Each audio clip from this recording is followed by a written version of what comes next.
जय हिंद प्यारे साथियों, कैसे हैं आप सभी। मैं प्रीति यादव एक बार फिर से आप सभी का स्वागत करती हूं अपने चैनल डीप स्टडी बाई प्रीति यादव में। फ्रेंड, आज की जो हमारी क्लास है वो हिस्ट्री की क्लास है और उसमें हम आज पढ़ेंगे सिंधु घाटी सभ्यता, जिसे हम हड़प्पा सभ्यता भी बोलते हैं और इंग्लिश में जिसे हम बोलते हैं इंडस वैली सिविलाइजेशन। इस सभ्यता में हम सारी चीज़ें डिटेल से पढ़ेंगे और हम एक मैप के साथ इसे हम सारी चीज़ों को समझते हुए चलेंगे। इसमें आपको पढ़ने को देखने को मिलेगा सिंधु घाटी सभ्यता का इतिहास, सभ्यता का विस्तार कहाँ तक फैला हुआ था, इसके प्रमुख स्थल कौन कौन से हैं, इसकी नगर योजना कैसी थी, इनका सामाजिक जीवन कैसा था, मुख्य व्यवसाय क्या था, और लास्ट में हम देखेंगे इसके कुछ इम्पोर्टेंट यानी महत्वपूर्ण तथ्य और सबसे लास्ट में देखने को मिलेंगे विगत वर्षों के प्रश्न। ठीक है जी हाँ, इसमें आपको पिछले 10 वर्षों के प्रीवियस एमसीक्यूज भी हम आपको लास्ट में सॉल्व करवाएंगे। तो बहुत ही ज़बरदस्त क्लास है आज की हमारी। तो चलिए टाइम को वेस्ट ना करते अपनी क्लास की तरफ पढ़ते हैं।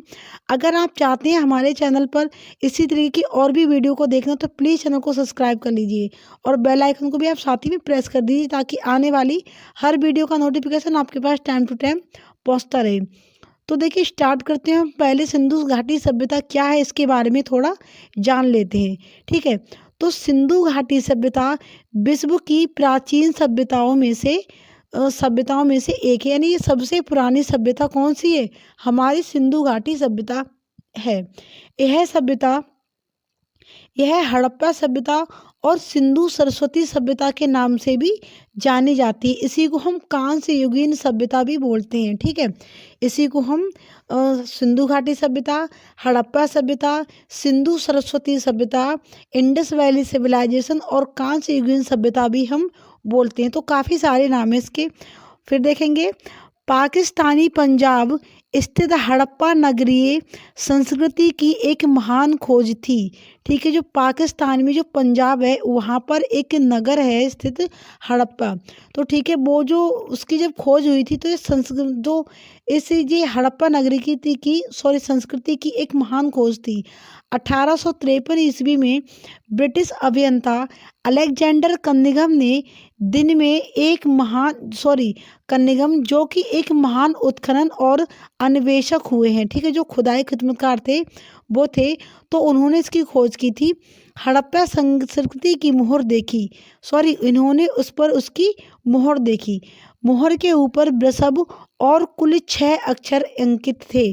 ठीक, उस मोहर पर एक वृषभ का चिन्ह, वृषभ का एक फोटो था, आकृति थी और उस पर कुल 6 अक्षर लिखे हुए थे, लेकिन उन्हें इसका महत्व समझ में नहीं आया, मतलब वो उसको नहीं पढ़ सकी कि उस पर क्या लिखा हुआ था।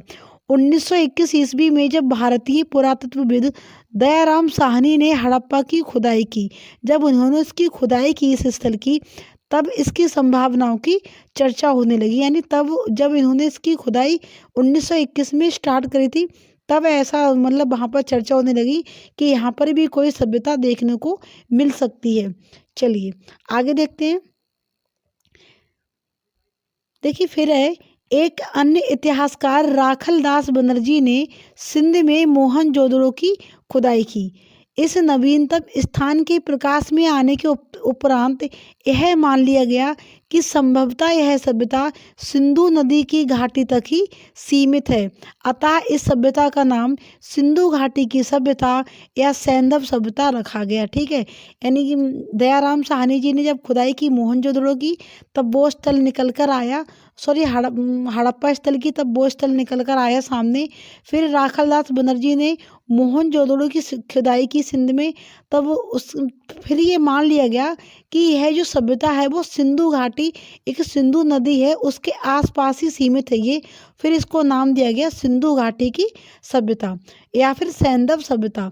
फिर देखिए एक नोट है यहाँ पर, सिंधु घाटी सभ्यता का विकास 2500 ईसा पूर्व से 1700 ईसा पूर्व तक माना जाता है कि इस समय से लेकर इतने समय तक ये सभ्यता हमारे देश में रही थी।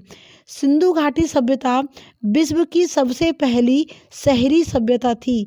दुनिया की पहली जो शहरी सभ्यता थी वो हमारी सिंधु घाटी की सभ्यता ही थी। चार्ल्स मेसन ने सर्वप्रथम 1826 में इसकी जानकारी दी थी। यानी ये उन्होंने कुछ ऐसे मतलब प्रमाण थे जिनके हिसाब से उन्होंने जानकारी दी कि ये जो सिंधु घाटी सभ्यता है वो विश्व की सबसे पहली यानी प्रथम सभ्यता है, शहरी सभ्यता जो कि थी। अब देखिए इसका विस्तार देख लेते हैं कि इसका विस्तार कहाँ से कितना कितना तो फैला हुआ है। तो इसका जो भौगोलिक विस्तार है वो सिंधु घाटी सभ्यता का क्षेत्रफल लगभग 13 लाख वर्ग किमी है। 13 लाख वर्ग किमी एरिया में इस सभ्यता का जो विस्तार था वो फैला हुआ था।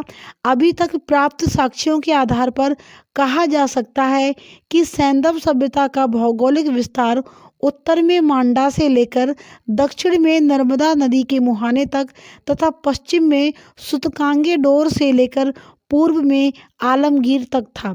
ठीक है, देखिए डायग्राम में देखिए यहाँ पर, ये पहले यहाँ से देखिए, ये यहाँ से ही उत्तर से दक्षिण और पूर्व से पश्चिम। ठीक है, तो उत्तर से दक्षिण जो पूर्व में कहाँ से था, आलमगीरपुर उत्तर प्रदेश। ठीक है, पूर्वी सीमा में कहाँ तक थी, आलमगीरपुर तक थी जो कि उत्तर प्रदेश में है ये। फिर पश्चिम में थी सुतकांगे डोर तक बलूचिस्तान में। ठीक है, पश्चिम में सुतकांगे डोर जो कि बलूचिस्तान में वहाँ तक फैली हुई थी। उत्तरी में ये जम्मू कश्मीर के मांडा तक फैली हुई थी और दक्षिण में ये महाराष्ट्र के दैमाबाद तक फैली हुई सभ्यता थी। ठीक है, तो ये हो गया इसका भौगोलिक विस्तार। आगे देख लेते हैं। देखिए हम अपने चैनल पर डेली ही ऐसी ही बहुत सारी क्लास लेकर आते रहते हैं। अगर आप चाहते हैं इसी तरीके की क्लासों का फ़ायदा उठाना तो प्लीज़ चैनल को सब्सक्राइब कर लीजिए। ऐसे ही आपको बहुत बहुत अच्छी क्लासें आपको देखने को मिलती रहेंगी। फिर देखिए इसका जो भौगोलिक विस्तार जो है एक बार इसमें दिखाएंगे डायग्राम में कि सिंधु घाटी सभ्यता का क्षेत्रफल लगभग 13 लाख वर्ग किमी है। सिंधु घाटी सभ्यता का आकार लगभग त्रिभुजाकार था। कैसा था ये, त्रिभुजाकार थी ये सभ्यता।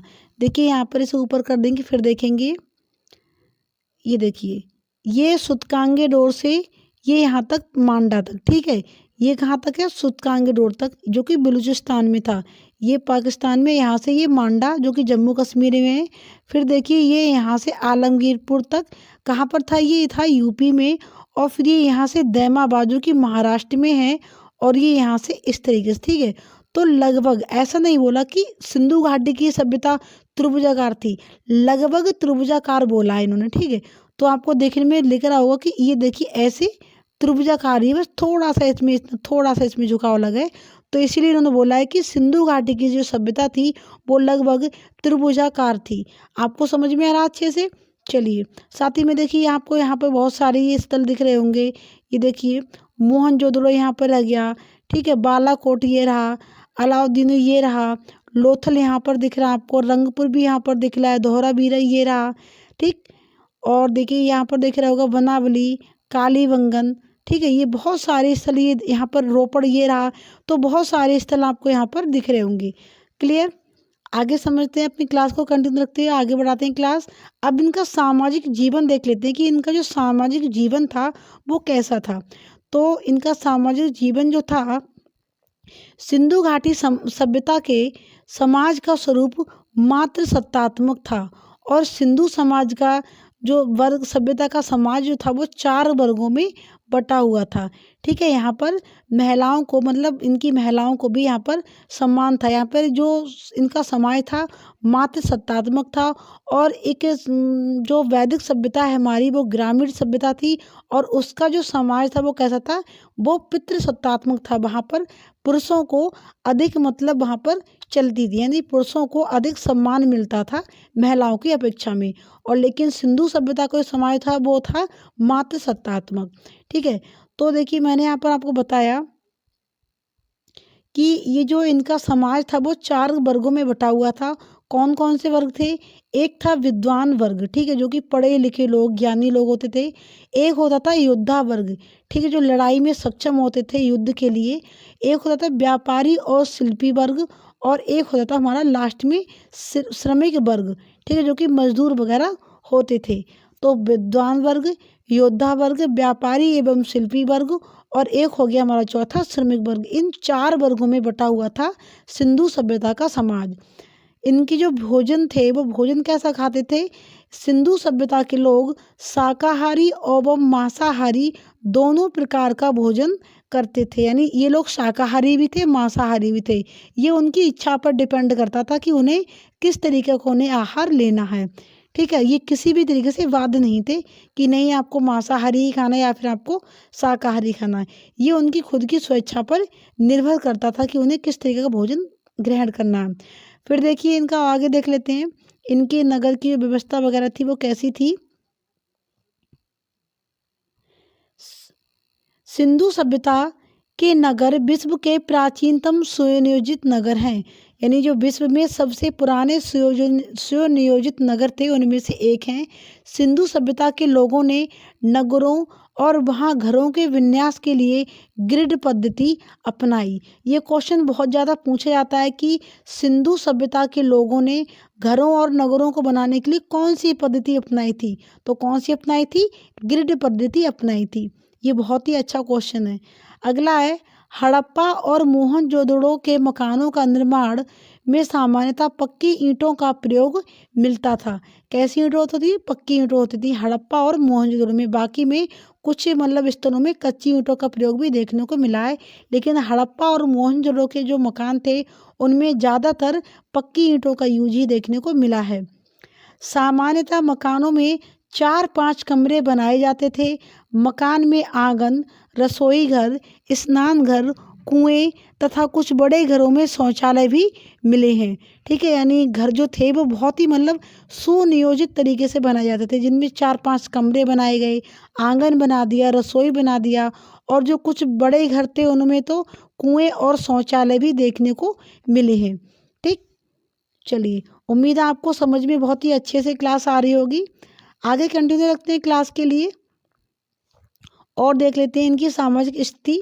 सिंधु सभ्यता के नगर विश्व के प्राचीनतम सुनियोजित नगर थे, ये तो हम पढ़ ही चुके हैं। इस सभ्यता के घरों के दरवाजे और खिड़कियां सड़क की ओर ना खुलकर पीछे की ओर खुलते थे।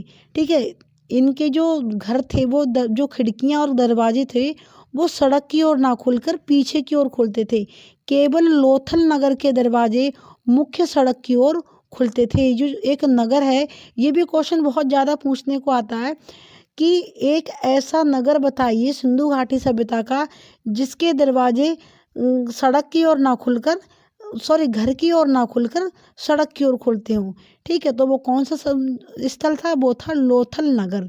ठीक, आगे देख लेते हैं। हड़प्पा सभ्यता की अर्थव्यवस्था का मूल आधार कृषि थी।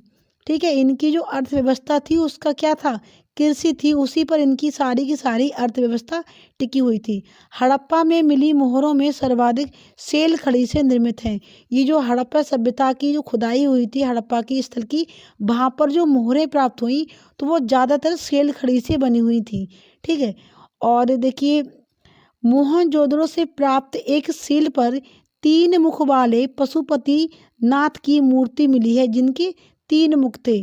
उनके चारों ओर हाथी, गेंडा, चीता, भैंसा और 2 हिरण विराजमान हैं। ठीक है, एक ऐसे देव की मूर्ति प्राप्त हुई जिन्हें पशुपतिनाथ माना गया। क्यों माना गया? क्योंकि उनके चारों तरफ पशुओं की आकृति थी, जैसे कि हाथी, गेंडा, चीता, भैंसा और हिरण वगैरह। ठीक है, ये उनके चारों तरफ दिखाई दिए तो इसलिए उन्हें पशुपतिनाथ मान लिया गया। ठीक, चलिए आगे कंटिन्यू करते हैं अपनी क्लास को और देख लेते हैं यहाँ से क्या क्या प्राप्त हुआ है। हड़प्पा सभ्यता में मातृ देवी की उपासना सर्वाधिक प्रचलित थी। यहाँ पर मातृ देवी यानी धरती को ही उर्वरता की देवी मानते थे ये लोग और उन्हीं की पूजा करते थे। और ये समाज भी कैसा था? मातृ सत्तात्मक था। और वैदिक सभ्यता कैसी थी? वो पितृ सत्तात्मक थी।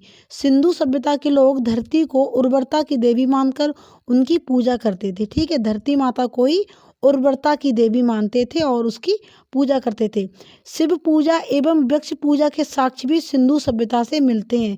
मतलब ऐसे वहाँ से कुछ साक्ष्य प्राप्त हुए हैं जिससे पता चलता है कि ये लोग वृक्षों की पूजा करते थे और भगवान शिव की भी पूजा करते थे।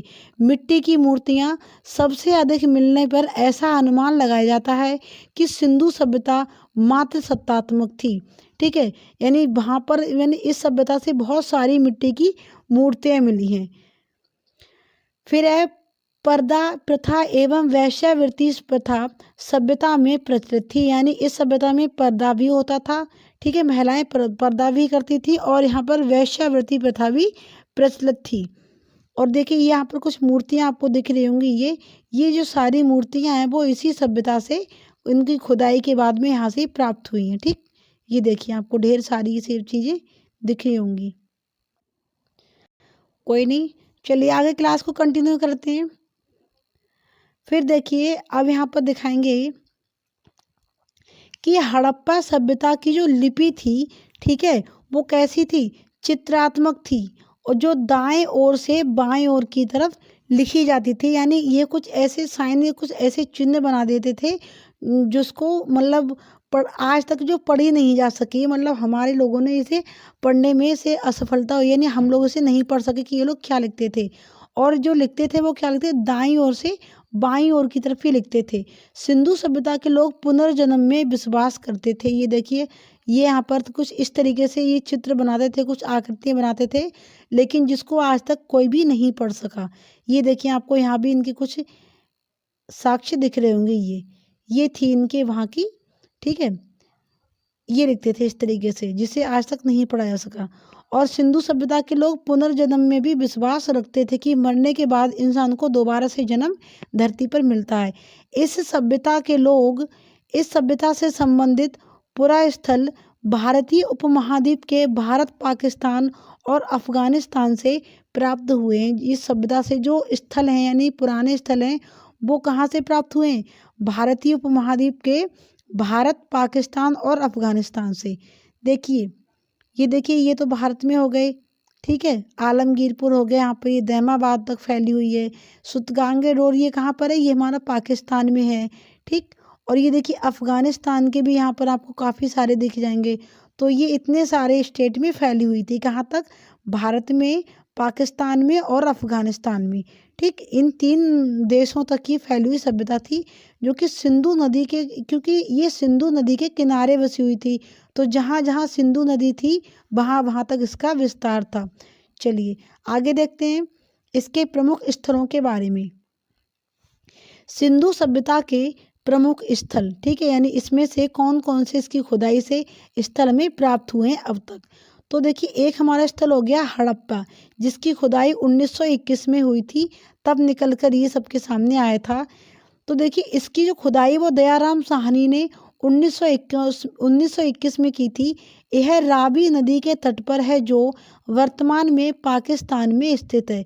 ये जो हड़प्पा स्थल है वो कहाँ पर अभी वर्तमान में, वो पाकिस्तान में है और ये रावी नदी के तट पर बसा हुआ स्थल था।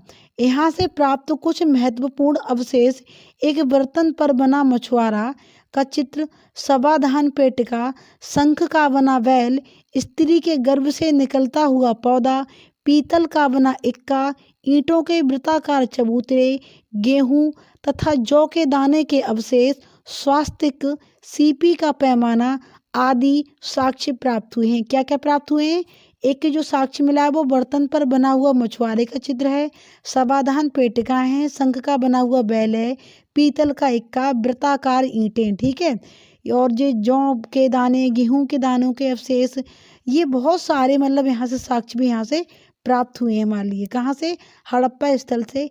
खोज किसने की थी, दयाराम साहनी ने। कब की थी, 1921 में, ठीक है। चलिए अगला अपना स्थल देखेंगे, अगला कौन सा है, अगला जो स्थल आता है वो है कालीबंगन, ठीक है, कौन सा है, कालीबंगन। चलिए इसे देख लेंगे।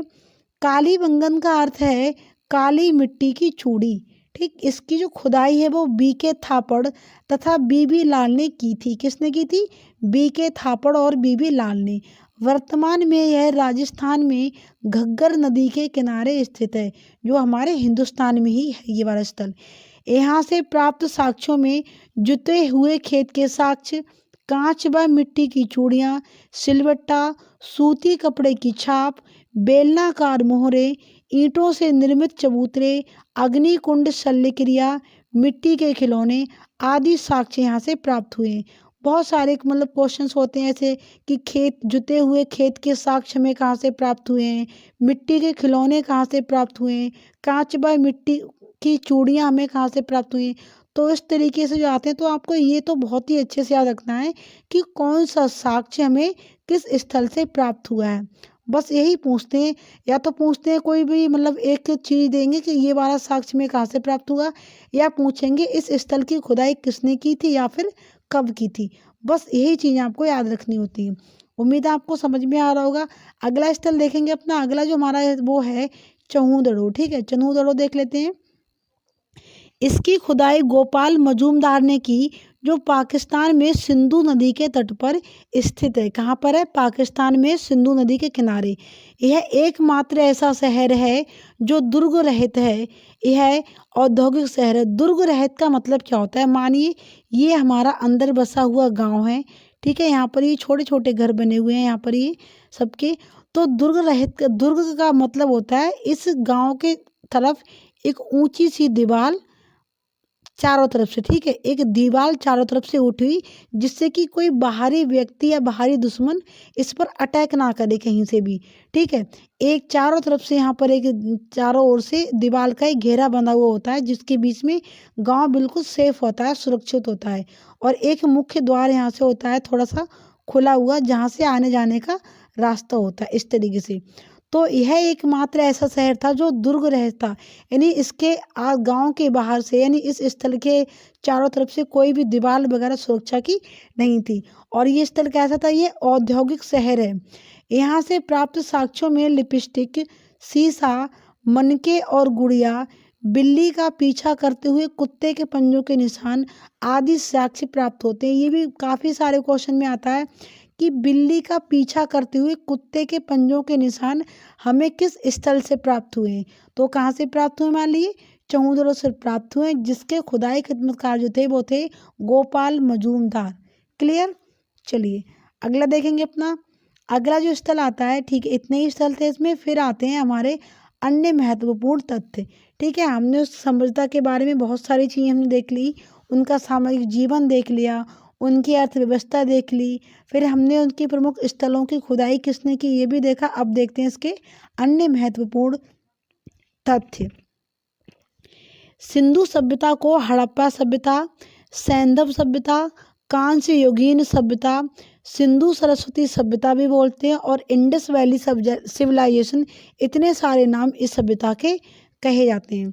अगला टॉपिक हमारा, सिंधु सभ्यता की लिपि भाव चित्रात्मक थी, यानी ये लोग अपने मन के भावों को चित्र के जरिए दर्शाते थे लोगों को, जो दाएं से बाईं ओर लिखी जाती थी, जो अभी तक पढ़ी नहीं जा सकी, जिसे अब तक हम नहीं समझ सके कि इन्होंने क्या लिखा हुआ है। कई सारी ऐसी मोहरें प्राप्त हुई हैं, कई सारे ऐसे मतलब बर्तन भी हैं, कई सारी ऐसी चीज़ें जिन पर कुछ लिखा हुआ है, कुछ चित्र हैं, बट इनको हम नहीं पढ़ सके आज तक। सैंधववासी विश्व में कपास के प्रथम उत्पादक थे। ये भी पूछा जाता है कि कौन सी सभ्यता के लोग विश्व में सबसे पहले कपास के उत्पादक थे? तो कौन थे वो थे सैंधववासी। इसीलिए यूनानियों ने कपास का नाम सिंड्रोन रखा है। ठीक है, यूनानियों ने इसका नाम भी हमारी सभ्यता वाले लोगों पर ही रखा है, सिंड्रोन, जिसका अर्थ होता है सैंधववासियों की उपज। सिंधु सभ्यता के लोग कृषि भी करते थे, पशुपालन भी करते थे, लेकिन उनका मुख्य व्यवसाय व्यापार था। क्या था? व्यवसाय क्या था? व्यापार था। इस सभ्यता के लोग माप तौल से परिचित थे। ये लोग माप तौल के बारे में भी जानते थे, चीज़ों को जो बेचते थे तो उसे माप तौल कर ही बेचते थे। और देखिए आगे, सिंधु सभ्यता के लोग लोहे से परिचित नहीं थे। ये लोग लोहे को नहीं जानते थे। लोहे का आविष्कार कब हुआ है? लोहे का आविष्कार होता है वैदिक सभ्यता में, इसलिए उसे लौह युगीन सभ्यता भी बोलते हैं। और कांस्य का जो आविष्कार होता है वो होता है सिंधु सभ्यता में, इसलिए इसे कांस्य युगीन सभ्यता बोलते हैं। हड़प्पा में मिट्टी के बर्तनों में समानता लाल रंग का प्रयोग होता था। जो मिट्टी के जो बर्तन बनते थे उसमें ज़्यादातर लाल रंग का यूज करते थे ये लोग। हड़प्पा सभ्यता में मोहरों में कई जानवरों के चित्र हैं, लेकिन शेर के चित्र कहीं नहीं मिले हैं। ठीक है, हड़प्पा सभ्यता की जो मोहरें थीं, जिसमें गेंडे के, हिरन के और हाथी के, ठीक है, इस तरीके से काफ़ी सारे जानवरों के चित्र पाए गए हैं, घोड़े वगैरह के, लेकिन कहीं से भी शेर के चित्र हमें अब तक नहीं मिले। साक्ष्यों से पता चलता है कि मोहनजोदड़ो की जनसंख्या मिश्रित प्रजाति की थी, जिसमें कम से कम 4 प्रकार की प्रजातियां शामिल थीं। ये जो मोहनजोदड़ो है, वहाँ पर जो जनसंख्या रहती थी वो मिश्रित प्रजाति थी, जिसमें 4 प्रजातियां शामिल थीं। चलिए अगला देखेंगे। अब आते हैं हमारे प्रीवियस ईयर्स एमसीक्यू, जो कि हमने पिछले वर्षों में से एग्जाम्स में देखने को मिले हैं। पहला क्वेश्चन हमारा ग्राम विकास अधिकारी 2018 में आ चुका है। देखिए, मोहनजोदड़ो का शाब्दिक अर्थ क्या है? इसका शाब्दिक इस शब्द का मतलब क्या है? पसंदीदा शहर, माउंट ऑफ द डेड जिसे मृतकों का टीला बोलते हैं, रहने की जगह, या 3 भागों में विभाजित नगर। तो मोहनजोदड़ो का शाब्दिक अर्थ क्या है? मृतकों का टीला, जिसे माउंट ऑफ द डेड भी बोलते हैं। तो इसका ऑप्शन नंबर 2 बिल्कुल राइट हो जाएगा। क्लियर। अगला क्वेश्चन देखेंगे अपना, सिंधु घाटी सभ्यता के बारे में इनमें से कौन सा कथन सत्य है? कौन सा कथन सत्य है इसमें से? सिंधु लोग कपास का उत्पादन करने वाले पहले थे। उन्होंने लकड़ी के बक्से में अनाज भंडारित किया। हिंदू सभ्यता पंजाब, सिंध, बलूचिस्तान, गुजरात, राजस्थान और पश्चिम बंगाल के कुछ हिस्सों को कवर करती है। सिंधु लोग कुत्ते, बिल्लियां और घोड़ों को बड़े पैमाने पर पालते थे। नहीं, घोड़े को ये कभी भी अपना पालतू जानवर नहीं बना पाए थे। हालांकि घोड़े के अस्थियों के अवशेष मिले हैं, वो भी कहाँ से? सुरकोटदा से। सुरकोटदा से मात्र इसके हड्डियों के अवशेष पाए गए, लेकिन कभी भी ये लोग घोड़े को अपना पालतू जानवर नहीं बना पाए थे। ऐसा साक्ष्य कहीं से भी नहीं प्राप्त हुआ है कि घोड़ा इनका पालतू जानवर हो। ठीक है, तो ये भी रॉन्ग हो गया। ये पश्चिम बंगाल तक नहीं थी, इसलिए ये भी हो गया। लकड़ी के बक्से में नहीं करते थे, तो इसका हो जाएगा ऑप्शन नंबर बिल्कुल 1 राइट, कि सिंधु लोग कपास का उत्पादन करने वाले पहले थे। और हमने ये भी बताया, इसलिए यूनानियों ने इस कपास का नाम भी क्या रखा है? सिंड्रोन रखा है, जो कि जिसका मतलब होता है सिंधवासियों की उपज। ये क्वेश्चन भी ग्राम विकास अधिकारी 2018 में आ चुका है। अगले अपने क्वेश्चन देखेंगे। अगला हमारा जो क्वेश्चन है वो है क्वेश्चन नंबर 3। हड़प्पा सभ्यता के एक हिस्से लोथल की खोज किसने की? ठीक है, इसकी जो खुदाई थी वो किसने की थी? दयाराम साहनी ने, राखल दास बनर्जी ने, RSR राव ने, या फिर RS विष्ट ने। तो ये जो हड़प्पा सभ्यता उसकी खोज किसने की है? वो की है दयाराम साहनी ने। क्लियर। ये भी ग्राम विकास अधिकारी 2018 में आ चुका हुआ क्वेश्चन। अगला क्वेश्चन देखेंगे अपना, निम्न पदार्थों में से किसका प्रयोग हड़प्पा सभ्यता की मोहरों यानी मुद्राओं के निर्माण में मुख्य रूप से किया गया था? इसके जो ऑप्शन है वो सारे यहाँ पर बाय मिस्टेक गलत से आ गए हैं। ये ऑप्शन नंबर 2, जो क्वेश्चन नंबर 2 था, उसके यहाँ पर ऑप्शन आ गए यहाँ पर। तो ये जो सिंधु घाटी सभ्यता थी, उसमें जो हड़प्पा सभ्यता में जो हमें मोहरें प्राप्त हुई हैं खुदाई के बाद, तो उसमें जो सबसे ज़्यादा यूज होता था वो होता था सेल खड़ी का। ठीक है, किसका होता था? सेल खड़ी का। हाथों से लिखा है मैंने उंगली से, तो इसलिए थोड़ा ऐसा ही है, बट कोई नहीं। ठीक है, तो सबसे ज़्यादा यूज किसका मिला है? उसमें सेल कड़ी का यूज इसमें देखने को मिला है। अगला क्वेश्चन देखेंगे अपना क्वेश्चन नंबर 5। देखिए यहाँ पर शायद, ठीक है, ये जो क्वेश्चन नंबर 4 था उसके ऑप्शन यहाँ पर देखिए, सेल खड़ी, जस्ता, तांबा, लोहा। ठीक है, तो ये हमारे ऑप्शन यहाँ पर आगे, बट यहाँ पर ये भी काम नहीं करेंगे। क्वेश्चन देखेंगे एक बार, सिंधु सभ्यता के लोगों का मुख्य व्यवसाय क्या था? मैंने आपको बताया था कि ये लोग पशु भी पालते थे, कृषि भी करते थे, व्यवसाय भी करते थे, लेकिन मुख्य व्यापार भी करते थे। लेकिन जो इनका मुख्य व्यापार था वो था, व्यवसाय था वो था व्यापार। ठीक, क्या था? मुख्य व्यवसाय इनका व्यापार था। सॉरी। ये लोग पशु भी पालते थे, कृषि भी करते थे और व्यापार भी करते थे, लेकिन जो इनका मेन व्यवसाय था वो व्यापार ही था। अगला क्वेश्चन देखेंगे अपना, हड़प्पा सभ्यता किस युग की थी? कांस्य युगीन थी, पुरा पाषाण युगीन थी, लौह युगीन थी, या फिर ताम्र पाषाण युगीन थी? ठीक है, तो देखिए ये जो ताम्र पाषाण युगीन है वो तो आ गई हमारी प्राग ऐतिहासिक काल में था ये वाला। ठीक है, ये वाला ये भी नहीं होगा, इसे हटाओ इस तरीके से, ये भी नहीं होगा। लौह युगीन कौन सी थी? लौह युगीन थी हमारी वैदिक सभ्यता। पुरापाषाण युगीन तो पुरापाषाणी हो गया। और कांस्य युगीन थी हमारी सिंधु घाटी सभ्यता यानी हड़प्पा सभ्यता। कैसी थी? कांस्य युगीन, हड़प्पा सभ्यता, सिंधु सरस्वती सभ्यता, सैंधव सरस्वती सभ्यता और इंडस वैली सिविलाइजेशन, इतने इसके नाम थे। ये क्वेश्चन भी एसएससी एमटीएस 2001 में आ चुका हुआ क्वेश्चन है। अगला क्वेश्चन देखेंगे अपना क्वेश्चन नंबर 7।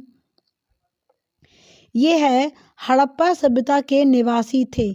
ये भी एसएससी मैट्रिक 2001 में आ चुका है। हड़प्पा सभ्यता के निवासी कैसे थे? शहरी थे, ग्रामीण थे, जनजातीय थे या फिर खाना बदोश थे। ठीक है, तो ग्रामीण सभ्यता कौन सी थी? वैदिक सभ्यता थी। और शहरी सभ्यता थी हमारी हड़प्पा सभ्यता। ठीक है, तो इसका आंसर हो जाएगा ऑप्शन नंबर 1, बिल्कुल इसका राइट आंसर हो जाएगा।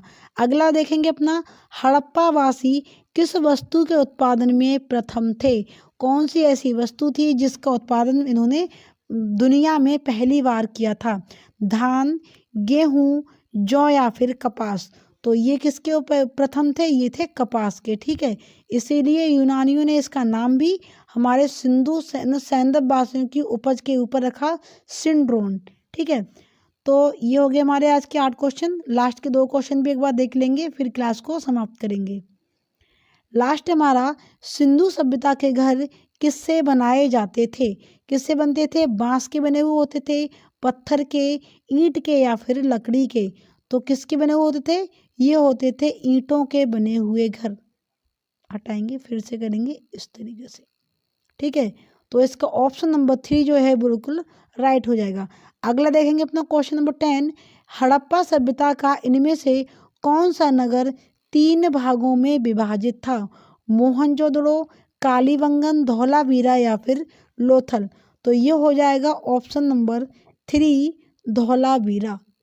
ठीक है, धौलावीरा जो था वो 3 भागों में विभाजित था। और धौलावीरा का मतलब होता है एक सफ़ेद कुआं। ठीक है, तो ये थे हमारे आज के 10 क्वेश्चन जो हमने लास्ट में ये भी सॉल्व कर लिए प्रीवियस ईयर्स के। और इसमें हमने आपको बहुत सारी चीज़ें कवर कराई, जिसमें मैंने आपको काफ़ी सारी चीज़ें दिखाई, जैसे कि उसका इतिहास कब था, कब हुआ था, सॉरी इसका इतिहास क्या था, उसका विस्तार कहाँ तक था, इसके प्रमुख स्थल कौन से थे, सामाजिक जीवन मैंने दिखाया, इनका मुख्य व्यवसाय।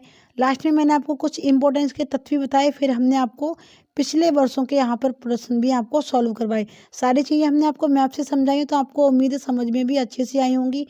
और अगर आप चाहते हैं इसी तरह की और भी सारी वीडियो देखना, तो प्लीज़ चैनल को सब्सक्राइब कर लीजिए, बेल आइकन को प्रेस कीजिए और अपने दोस्तों के साथ भी हमारी वीडियो को शेयर करें।